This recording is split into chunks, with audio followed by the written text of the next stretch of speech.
साहित्य ज्ञान चैनल में आप सभी का स्वागत है। जिन छात्रों ने अभी तक चैनल को सब्सक्राइब नहीं किया है वे सब्सक्राइब कर लें और बेल आइकन को प्रेस कर लें, जिससे चैनल से जुड़ी हुई सूचनाएं आपको समय से मिलती रहें। सुप्रभात बच्चों, आप सभी कैसे हैं? आशा करता हूं कि आप सभी स्वस्थ होंगे। इस चैप्टर का अभ्यास आपको समझाने जा रहा हूं, आप सभी ध्यान से सुनेंगे। तो देखते हैं अभ्यास। पहला प्रश्न है, सर्वान श्लोकान सस्वरम गायत, कि सारे श्लोकों को स्वर सहित गाइए। जितने भी श्लोक हैं उनको आप अपने आप बोलने की प्रैक्टिस कीजिए। नंबर 2, यथा योग्यम श्लोकांशान मेलयत, कि जैसा उचित है उसके अनुसार ये जो श्लोकों के अंश, श्लोकों के पार्ट लिखे हैं, इनमें आपको मैच करना है। तो मैंने अभी देखो ये मैच किया हुआ है। आप यहाँ से देख करके आपकी जो कॉपियाँ हैं, जो आप लूज पेपर में काम कर रहे हैं, या तो जहाँ पर भी आप, जिनके पास बुक नहीं है वो कॉपी में काम कर रहे होंगे, तो इस प्रश्न को यहाँ से देख करके कर लेंगे, और जिनके पास बुक है वो बुक में कर लेंगे। क्वेश्चन नंबर 3, एक पदेन उत्तरत, वन वर्ड में आंसर दीजिए। पहला क्वेश्चन है, पृथिव्याम कति रत्नानि। आपने सुभाषितानि वाला चैप्टर यदि ध्यान से सुना होगा तो आप इनके आंसर अपने आप भी समझ करके बोल सकते हैं। तो पृथिव्याम कति रत्नानि, पृथ्वी पर कितने रत्न हैं? त्रीणि माने 3। नंबर 2, मूढ़ैः कुत्र रत्न संज्ञा विधीयते। मूर्ख लोग रत्नों का नाम किनको देते हैं? कुत्र माने कहाँ, मतलब किन चीजों के लिए रत्नों का नाम देते हैं, किनको कहते हैं कि ये रत्न हैं? तो पाषाण खंडेषु, पत्थर के टुकड़ों के लिए बोलते हैं वो कि ये रत्न हैं।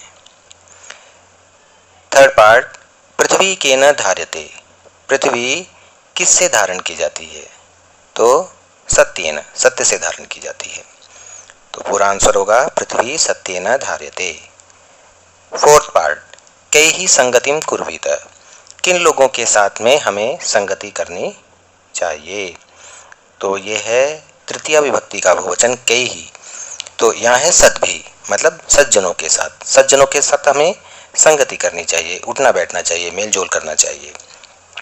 फिफ्थ पार्ट है, लोके वशीकृति क्षमा, क्षमा शब्द, कि लोक में वशीकृति का, कि संसार को वश में हम किसके द्वारा कर सकते हैं? क्षमा भावना के द्वारा। यदि हम दूसरों के प्रति विनम्रता रखेंगे, विनम्रता का भाव रखेंगे, तो हम संसार के लोगों को अपने वश में कर सकते हैं। तो ये था एक पदेन उत्तरतः, वन वर्ड आंसर। अब देखते हैं हम क्वेश्चन नंबर 4, रेखांकित पदानि अधिकृत्य प्रश्न निर्माणम कुरुत, कि अंडरलाइन किए गए जो वर्ड्स हैं उनके आधार पर हमको प्रश्न बनाने हैं। तो पहला है सत्येन, क पार्ट, सत्येन वाति वायु, सत्य से वायु बहती है। तो सत्येन का बनेगा प्रश्न केन, केन माने किससे हवा बहती है? तो आंसर बनेगा सत्य से हवा बहती है। ख पार्ट, सद्भि एव साहसीत, सज्जनों के साथ ही साहसीत माने उठना बैठना चाहिए। प्रश्न बनेगा कई, प्रश्न बनाएंगे जब तो कही, कही माने किन के साथ हमें उठना बैठना चाहिए? तो आंसर आएगा सज्जनों के साथ हमें उठना बैठना चाहिए। तीसरा पार्ट है, वसुंधरा बहुरत्ना भवती, वसुंधरा माने पृथ्वी, बहुरत्ना भवती, अनेक रत्नों वाली है, इस पृथ्वी पर अनेक रत्न हैं। तो वसुंधरा प्रथमा विभक्ति का एक वचन है। तो इसका जो प्रश्न बनेगा, इसके लिए जो प्रश्न बनाने के लिए वर्ड आएगा वो होगा का, वसुंधरा का, स्त्रीलिंग का, प्रथमा विभक्ति का एक वचन। फोर्थ पार्ट, विद्याया संग्रहेषु त्यक्तलज्जः सुखी भवेत्, विद्या के संग्रह करने में व्यक्ति को लज्जा को छोड़ करके सुखी हो जाना चाहिए। विद्याया, षष्ठी का एक वचन, तो षष्ठी का एक वचन में बनेगा कस्याः, ये बनेगा कस्या माने किसके संग्रह में, किसको इकट्ठा करने में, किसका संग्रह करने में, किसको कलेक्ट करने में व्यक्ति को शर्म को छोड़ करके सुखी हो जाना चाहिए। अब है फिफ्थ पार्ट, सद्भि मैत्रीम कुर्वीत, सज्जनों के साथ हमें मैत्री करनी चाहिए, दोस्ती करनी चाहिए।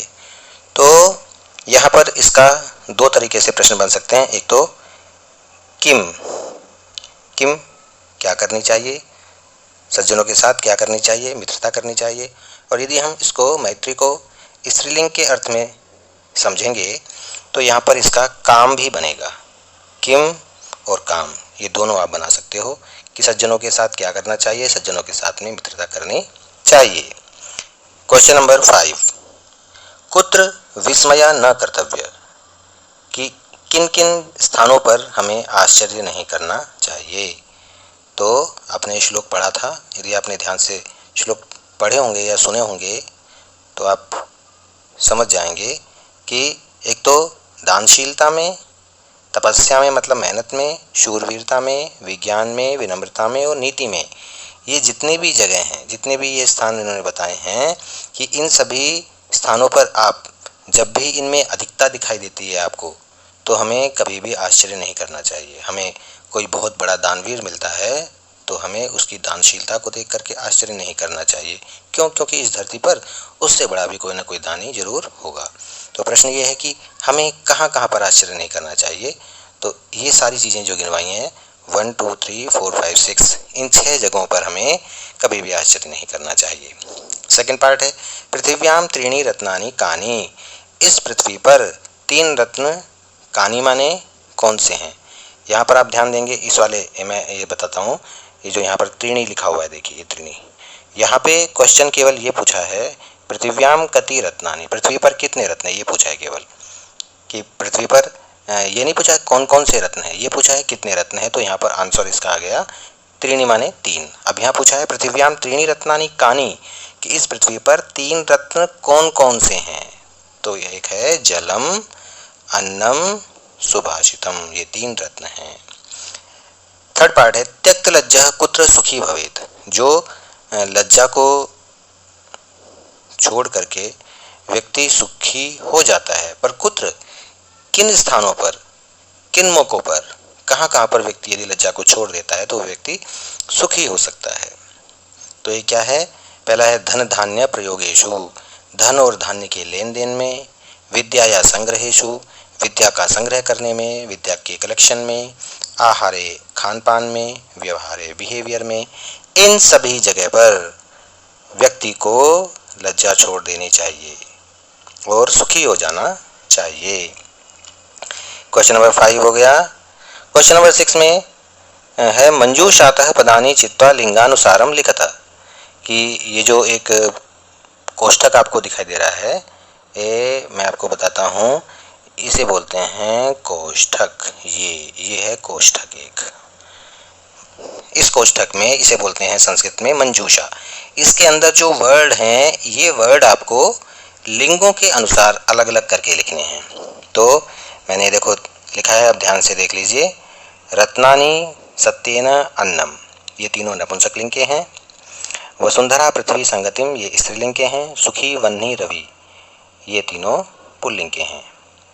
तो आप इनको पढ़ करके अच्छी तरह समझ लेना, याद कर लेना। यदि कहीं पर एग्जाम में आंसर क्वेश्चन आता है कि निम्नलिखित मंजूषा में लिखे गए शब्दों को अलग अलग करके लिखिए, तो आपको इनके अनुसार लिखना है।